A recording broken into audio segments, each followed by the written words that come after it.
സംവിധായകൻ ജോഷിയുടെ എറണാകുളത്തെ പനമ്പള്ളി നഗറിലെ വീട്ടിലും മോഷണം നടന്നു. കുപ്രസിദ്ധനായ മുഹമ്മദ് ഇർഫാൻ, റോബിൻഹുഡ് എന്ന് വിളിക്കപ്പെടുന്ന ആളാണ് മോഷ്ടാവ്. ജോഷിയുടെ പനമ്പള്ളി നഗറിലെ അഭിലാഷം എന്ന വീട്ടില് രാത്രിയിലെ റോബിൻഹുഡ് കയറി അവിടുന്ന് ഒരു സെറ്റ് ഡയമണ്ട് നെക്ലസ് എടുത്തു, 10 ഡയമണ്ട് റിങ്സ് എടുത്തിട്ടുണ്ട്, 10 സ്വർണ്ണമാല, 10 സ്വർണ്ണ വള, 10 വാച്ചുകൾ കോസ്റ്റ്ലി, 2 സ്വർണ്ണ വങ്കി, എല്ലാം കൂടെ 1 കോടി രൂപ, 1.5 കോടിക്കകത്ത് വില വരുന്നതാണ്. വളരെ അധികം സ്വർണ്ണാഭരണങ്ങളും വീട്ടിൽ തന്നെ സൂക്ഷിക്കുകയായിരുന്നു. ജോഷി സിനിമാക്കാരനാണ്, ധാരാളം പണം ഉണ്ടാവും, സ്വർണമായിട്ട് വാങ്ങിച്ചു വെച്ചിട്ടുണ്ടാവും. എന്തായാലും വീട്ടിൽ ആളുണ്ടേലും ഇല്ലേലും ശരി, റോബിൻഹുഡ് എന്ന മുഹമ്മദ് ഇർഫാൻ അവിടെ കയറും. അങ്ങനത്തെ സ്വഭാവം അതാണ്. ബീഹാറുകാരനാണ് മുഹമ്മദ് ഇർഫാൻ.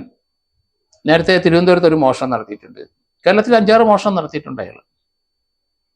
ഏതായാലും പോലീസ് വളരെ പെട്ടെന്ന് എറണാകുളം സൗത്ത് പോലീസ് സ്റ്റേഷനും 2-ാം ദിവസം 3-ാം ദിവസം പിടിച്ചളഞ്ഞു. റോബിൻഹുഡിനെ പോലെ ഒരു കള്ളൻ അതിസാഹസ്യമായി മോഷണം നടത്തുന്ന ആളാണ്. ഇന്ത്യയിൽ പല സ്ഥലത്തും, മഹാരാഷ്ട്രയിലും പൂനെയിലും കേരളത്തിലും കർണാടകയിലും ബീഹാറിലും ഒക്കെ മോഷണം നടത്തിയിട്ടുണ്ട്. ഡൽഹിയിലും ഉണ്ട്. ഇന്ത്യയിലെ മിക്കവാറും എല്ലാ സ്റ്റേറ്റിലും നടത്തും. അയാൾ കാറിലാണ് പോകുന്നത്, ഹോണ്ട കാർ, ലേറ്റസ്റ്റ് ഹോണ്ട കാറിലേ സഞ്ചരിക്കുകയുള്ളൂ. ഇന്ത്യ മുഴുവൻ കാറിൽ പോകും. ബീഹാറിലെ ഒരു ഗ്രാമത്തിലെ പഞ്ചായത്ത് പ്രസിഡന്റാണ് അവിടുത്തെ ഇദ്ദേഹത്തിൻ്റെ ഭാര്യ. അവരറിയപ്പെടുന്ന ഒരു സാമൂഹ്യ പ്രവർത്തകയാണ്, ധാരാളം പേരെ സഹായിക്കും. റോബിൻഹുഡ് മോഷ്ടിച്ച സാധനത്തെ കുറേയൊക്കെ നാട്ടുകാർക്ക് കൊടുക്കും. അവിടെ പഞ്ചായത്തിന് ഫണ്ടില്ല, റോഡ് നന്നാക്കാൻ ചില റോഡുകൾ, ചില കുഗ്രാമങ്ങളിലുള്ള ചില ഹരിജനങ്ങളുടെ അവിടെ റോഡില്ല, നടക്കാൻ പോലും കഴിയില്ല. അങ്ങനെയുള്ള സ്ഥലത്തൊക്കെ ചില സാമ്പത്തിക സഹായം മുഹമ്മദ് ഇർഫാൻ ചെയ്തിട്ടുണ്ട്. അതൊക്കെ മോഷ്ടിച്ചെടുത്ത പണത്തിൽ നിന്ന് കൊടുത്തതാണ്. അവിടെ കുറച്ച് പാവങ്ങൾക്ക് പൈസ കൊടുത്തിട്ടുണ്ട്, വീട് വെക്കാൻ പൈസ കൊടുത്തിട്ടുണ്ട്, അതൊക്കെ ചെയ്യും. പക്ഷേ സുഖിമാനാണ്. നേരത്തെ തിരുവനന്തപുരത്ത് ഒരു മോഷണം നടത്തിയപ്പം ഫ്ലൈറ്റിൽ വന്ന് മടങ്ങി. അദ്ദേഹം കള്ളനാണെങ്കിലും സ്വല്പം മനുഷ്യത്വമുള്ള ആളാണ്. വലിയ വീട്ടിലേ കയറുള്ളൂ. എത്ര പൂട്ടിയാലും ശരി, എത്ര അടച്ചിട്ടാലും ശരി, അകത്തുനിന്ന് കൊളുത്തിട്ടാലും ശരി, വീട്ടിൽ ആളുണ്ടെങ്കിലും ശരി, ആ വീട് നേരത്തെ വന്ന് കണ്ടുവെക്കും. അദ്ദേഹം കയറും. ഒരു സ്ക്രൂ ഡ്രൈവർ മാത്രം മതി പുള്ളിക്ക്. ഏത് പൂട്ടും ഒരു സ്ക്രൂ ഡ്രൈവറിൻ്റെ തുറക്കും. ഏത് അലമാര വീടിനകത്ത് നിന്നാലും ആ സ്ക്രൂ ഡ്രൈവർ മതി. പൊതുവെ എത്ര അടമാനമായ വീടുകളിലും ഇദ്ദേഹത്തിൻ്റെ ഒരൊറ്റ സ്കൂട്ടർ മാത്രമേ ആവശ്യമുള്ളൂ. കാറിൽ സഞ്ചരിക്കുമ്പോൾ ആ കാറിൻ്റെ ആവശ്യത്തിനുള്ള ടൂൾസിൻ്റെ ഒരു ഭാഗം തന്നെയാണ് സ്കൂട്ടർ. ഒന്നും പറയാൻ ഒക്കില്ല. എന്തായാലും എറണാകുളത്തെ മോഷണം നടന്നു റിപ്പോർട്ട് ചെയ്ത ഉടൻ തന്നെ പോലീസ് സടകുടൻ എഴുന്നേറ്റു. CCTV ദൃശ്യങ്ങൾ നോക്കി. അതിന് ആ വീടും പരിസരത്തുമുള്ള മൊബൈൽ നമ്പറുകളെല്ലാം ടവർ ലൊക്കേഷൻ നോക്കി. ഒരു കാറ് ശ്രദ്ധയിൽപ്പെട്ടു.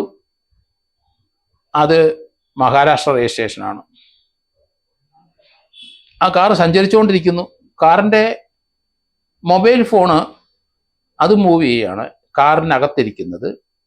കാരണം ഇവിടെ CCTV ദൃശ്യം എടുത്ത തന്നെ ആ സമയത്ത് തന്നെ ആ ടവർ ലൊക്കേഷൻ, രാത്രിയിൽ ആരൊക്കെ മൊബൈലിൽ സംസാരിച്ചിട്ടുണ്ട് അത് നോക്കി, അത് കണ്ടെത്തി, അത് ഫോളോ അപ്പ് ചെയ്തു പോലീസ്.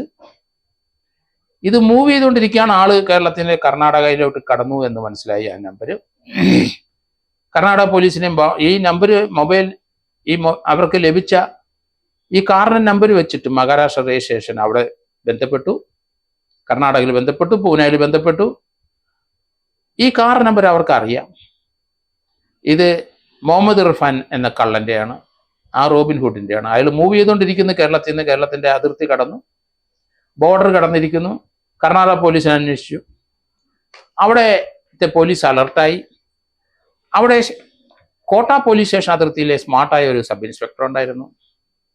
അവിടെ ഉടുപ്പിയിലെ ടോൾ ജംഗ്ഷനിൽ ഈ വണ്ടി നിർത്താതെ കൈ കാണിച്ചിട്ട്, അവിടുത്തെ പോലീസ് ഉദ്യോഗസ്ഥർ കൈ കാണിച്ചിട്ടും ടോൾ ജംഗ്ഷനിൽ നിർത്താതെ ഓടിച്ചു പോയി. അത് പോലീസ് ഫോളോ അപ്പ് ചെയ്തുകൊണ്ടിരുന്നു. ആ സമയത്ത് കോട്ട പോലീസ് സ്റ്റേഷൻ അതിർത്തിയിൽ വെച്ചിട്ട് ഇയാളെ വണ്ടി തടഞ്ഞു. അവിടെ നിന്ന് അയാൾ രക്ഷപ്പെട്ട് വീണ്ടും പോയി. അവിടുത്തെ ആൾക്കാരും ജനങ്ങളും പോലീസും ആ സബ് ഇൻസ്പെക്ടറും ചേർന്ന് പല വണ്ടിയിൽ ഇയാളെ ഫോളോ അപ്പ് ചെയ്ത് ഇയാളുടെ വണ്ടിയിൽ ലോക്ക് ചെയ്തു. ഇയാളുടെ വണ്ടിക്ക് ചുറ്റും അവര് വണ്ടിയിട്ട് ബ്ലോക്ക് ചെയ്തു. അങ്ങനെയാണ് ഇയാളെ അറസ്റ്റിലേക്ക് കൊണ്ടുവന്നത്.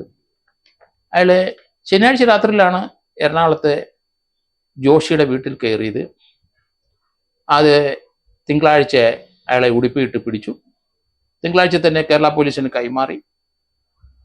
കോട്ട സബ് ഇൻസ്പെക്ടറെ അഭിനന്ദിക്കാതിരിക്കാനൊക്കെ ഇല്ല. അയാൾ വളരെ സ്മാർട്ടാണ്, വിട്ടുകൊടുത്തില്ല.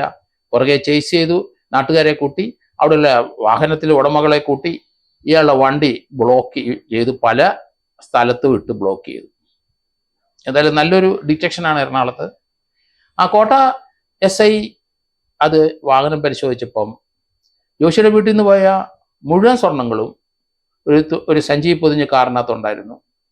ആ മുഴുവൻ 1 കോടി ചില്ലുവാനുള്ള വിലയുള്ള ആ സ്വർണ്ണാഭരണങ്ങളെല്ലാം കിട്ടി, ഒന്നും നഷ്ടപ്പെട്ടില്ല. ഏതായാലും റോബിൻഹുഡ് എന്ന് വിളിക്കാൻ കാരണം ഇയാൾ ഇന്ത്യ മുഴുവൻ നടന്ന് മോഷണം ചെയ്യും, എന്നാൽ സാധുക്കളെ അല്പസ്വല്പം സഹായിക്കുകയും ചെയ്യും. ലക്ഷറി ലൈഫിലാണ് നടത്തുന്നത്. ഫ്ലൈറ്റിലും വന്ന് മോഷ്ടിക്കും. അതോടൊപ്പം തന്നെ കാറിൽ ഇന്ത്യ മുഴുവൻ പോകും. ഹോണ്ട കാറാണ്. ഇനിയിപ്പോൾ ആ ഹോണ്ട കാറ് മാറ്റി വേറെ പുതിയ കാറിലേക്ക് വരും. ഇയാൾക്ക് ആരാണ് ജാമ്യം എടുത്തു കൊടുക്കണേന്ന് അറിയില്ല. ജാമ്യക്കാർ വേണം കോടതിയിൽ. കേരളത്തിൽ 5-6 കേസുണ്ടായിട്ട് എല്ലായിടത്തും ജാമ്യത്തിൽ പോയി. ഇന്ത്യയുടെ വിവിധ സ്റ്റേറ്റുകളിൽ ഇയാൾ മോഷണം നടത്തിയിട്ട് അവിടെ എല്ലാം ജാമ്യക്കാരുണ്ട്. പണം ധാരാളം ഉള്ളതുകൊണ്ടായിരിക്കണം ജാമ്യക്കാർ തയ്യാറായി വരുന്നത്. എന്തായാലും എറണാകുളം പോലീസ് ഇയാളെ കസ്റ്റഡി വാങ്ങിച്ച് അന്വേഷണം തുടരും. കേരളത്തിലെ ഇയാൾ മോഷ്ടിച്ച പല കേസുകളും ഇനിയും തെളിയാനുണ്ട്. അതിലേക്ക് പോലീസ് ഡിറ്റക്ഷൻ നടത്തും എന്നാണ് ഞാൻ കരുതുന്നത്.